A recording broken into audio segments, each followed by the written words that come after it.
come, every other politician can lie to us, seduce us, manipulate us, make them engage with us physically and emotionally. But when Kamala Harris if the vice president did it with her vagina, it's a problem. Mm-hmm. Why is that? Because she a black woman. Oh, okay, for sure. Yeah. So I have this theory. W.E.B. Du Bois had the talented 90th, which was a theory that talented 10th, excuse me. W.E.B. Du Bois, which I call him Webby, because I'm not saying W.E.B. all the damn time.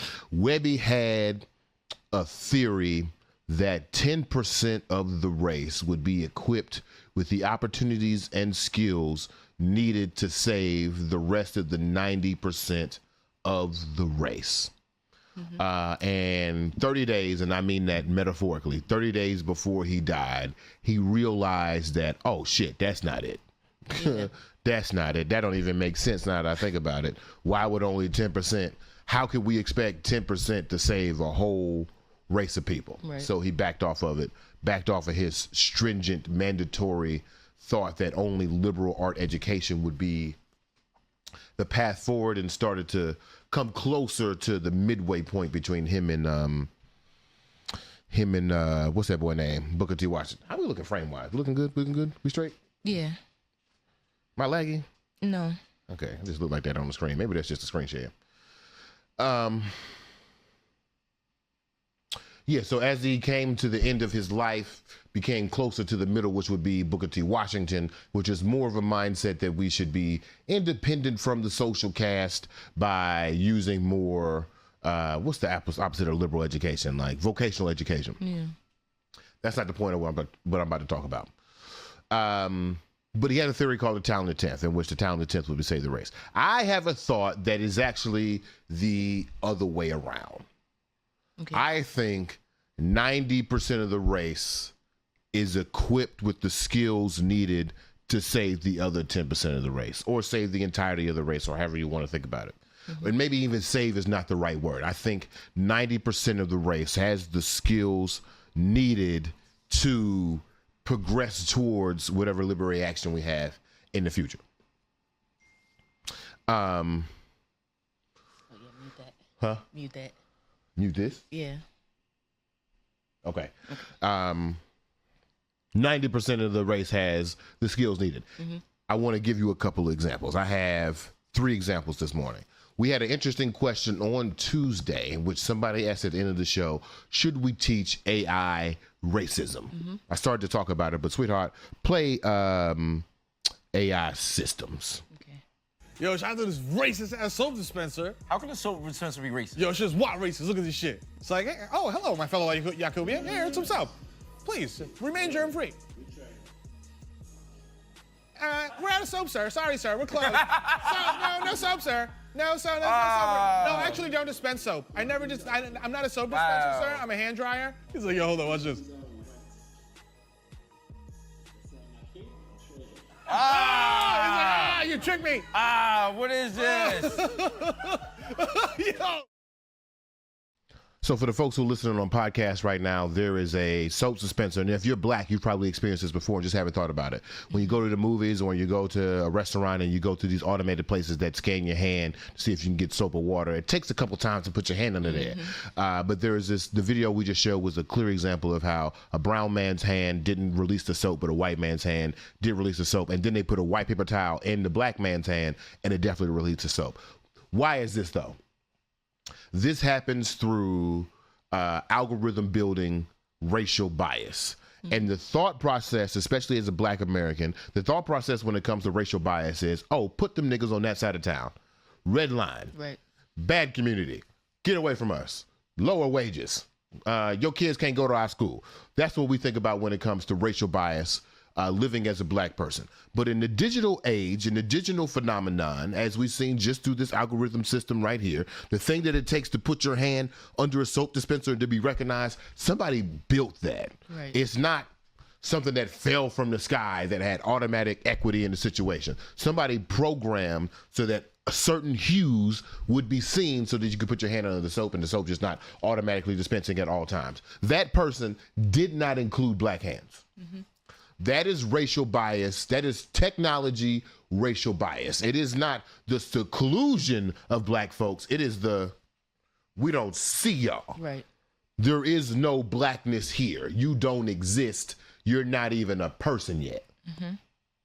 So when the question arises, should we teach AI racism? The answer to that is yes, because we need to teach AI race. We need to teach AI racist language, and we need to be able to teach these algorithm systems to work around these racist language. That would be the new blueprint going forward. Oh, I wanted to throw another thing in here, but it's not mixing at the moment. Maybe we'll talk about it another time, because right now I'm talking about the talented 90th. So when I was sleeping with Superman, I stumbled upon another example of the talented 90th, and it happens to do exactly with algorithm building, in which, if you don't know, algorithms lead to artificial intelligence. So in order to get artificial intelligence, you have to build sound algorithms to do so. And if we want artificial intelligence to be inclusive of the black experience, then we must also teach these algorithms the black experience. So the lady of the house helped me out with this particular report, but I was thinking about ways that black folks would show up digitally in the future, and it became very aware to me that there is a group of black people who are already mastering algorithm buildings leading to artificial intelligence. Sweetheart, play the video.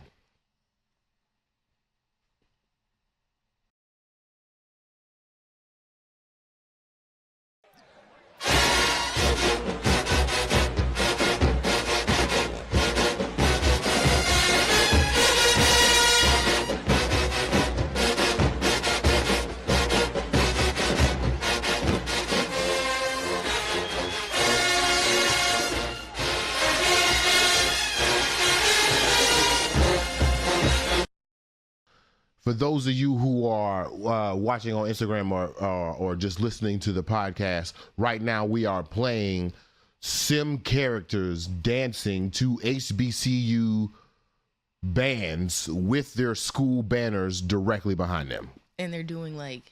And they're doing the 8 counts of those particular majorettes from those marching bands. Right. Go ahead.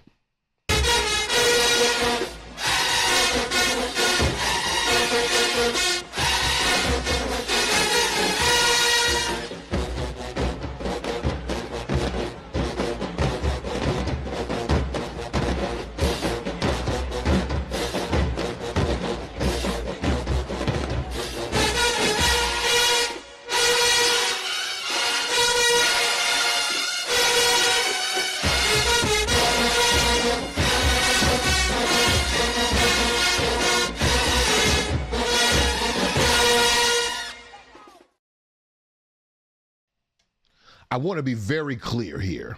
Here's where the talented 90 theory comes in. I want to be very clear here. The people at EA, the people who created The Sims, who were educated to be software engineers, who work for Electronic Arts, they did not create this. Right. There are a group, pretty large and significant group of black people who are programming and reprogramming this Electronic Arts engine so that it resembles black life. I think about the ship of Theseus. This is how deep it is.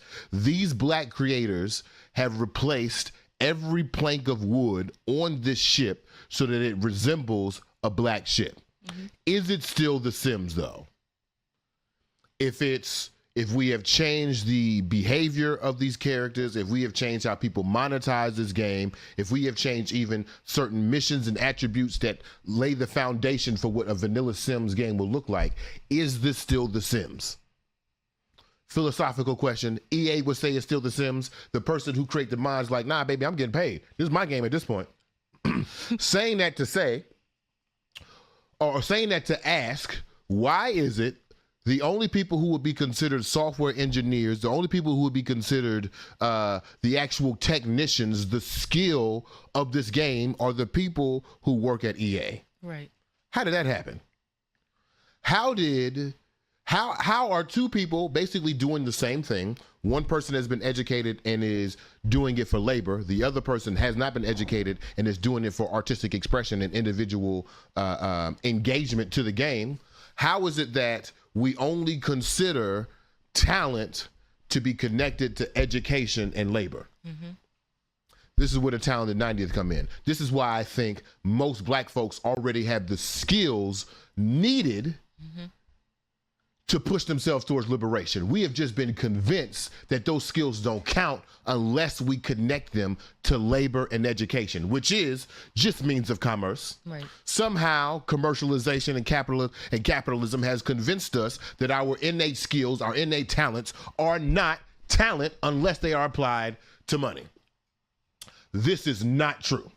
We see it with the Black Sims. I want to get a little spicier though, sweetheart, because it gets deeper. Niggas is like, oh, soap dispensers? No. The vice president is an example of skill from the talented 90. Play the video. The people are going to be shocked though. The people are going to be like, what the fuck are you talking about, B-Mo? Play the video. Long before she met Doug Emhoff, she dated some prominent men, including in 2001, former talk show host Montel Williams. Back then, he was the famous one and had to introduce her to the paparazzi. A corrupt witch. She's been corrupt her whole life, and she fucked her way to the top. Oh, they used to detail this witch in the LA Times with her sexual escapades. She fucked damn near everybody trying to get up. She used to be a frat hoe when she was at Howard. And she ain't black. You know, I ain't got to do this, Miss Harris. Nah, I mean, well, don't, but she's I don't know, I'm just listening. Well, here's the thing. I actually met her father.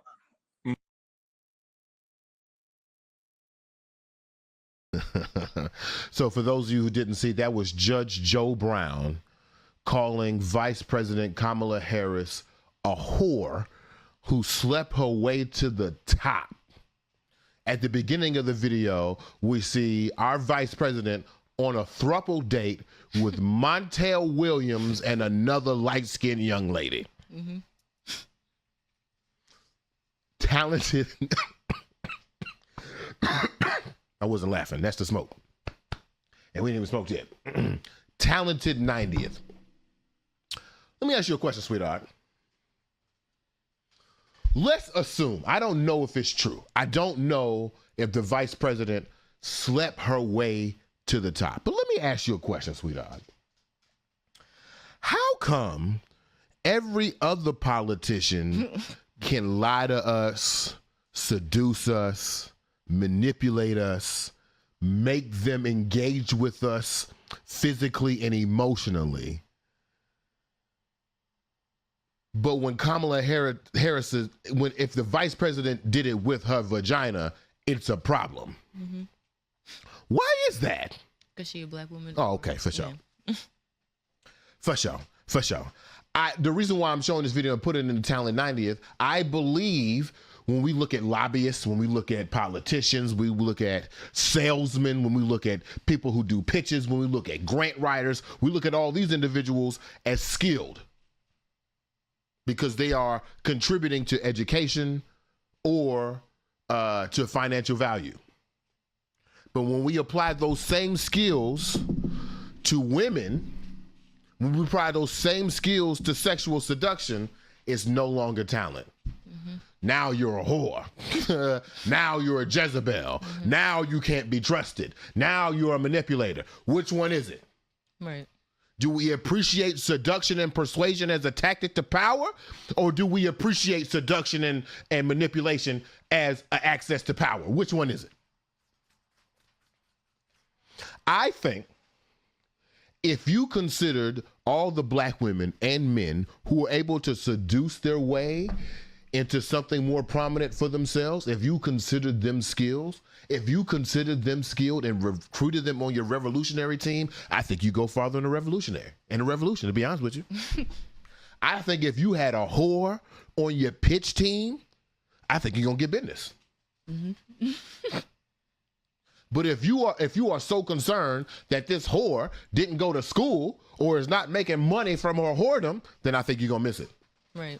That's what I mean by talented 90th. I think black folks are already in position with the skills to go forward. We have just been convinced that somehow our seduction is way different than the seduction of the top of the social caste seducing us out of our resources. That's just me, though. Yeah. That's just me, though. It's all alleged. Kamala Harris could have not. She could be a virgin right now. I don't know. I don't know. That might not have been her in the video. I don't know. The best part of waking up is BMO and Blunt.